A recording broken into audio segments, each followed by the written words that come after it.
Topping our news at 6, a Bastrop police officer is being hailed a hero after his swift action saved a young woman stranded in this weekend's flooding.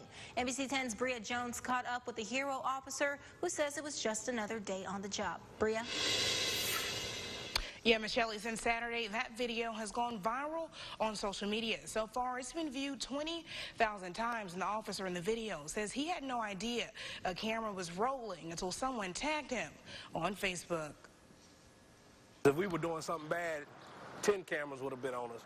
You know, so I didn't know that it was actually being recorded. They say it's what you do when no one is looking that counts. A motto Bastrop Police Captain Carl Givens lives by. Assisting, helping, protecting and serving. That's what we do. Jumping into action, saving lives, like this past weekend when he took a call that led him to find a young woman stranded in floodwaters on South Washington Street.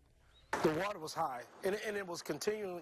It was continuing to rise, and she was afraid, you know, and she was starting to panic. And she was a small woman, she was pretty short in stature. I thought that, you know, it was definitely time to get out of that situation. To Given's surprise, someone captured the heroic moment of him carrying the young woman on his back to safety and posted it on Facebook.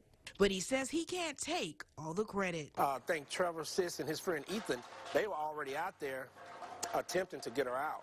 And with police tensions high in the community, Givens says he's happy to see people unite over this genuine moment and hopes it doesn't stop. You know, I haven't seen our city in the state that it's in right now as far as the divide. It's been rough times, and I think it's very important that we come together. Givens says that area is known to flood, and with severe weather expected Thursday, he's ready to do it all over again. In the studio, Bria Jones, NBC 10, your local news leader.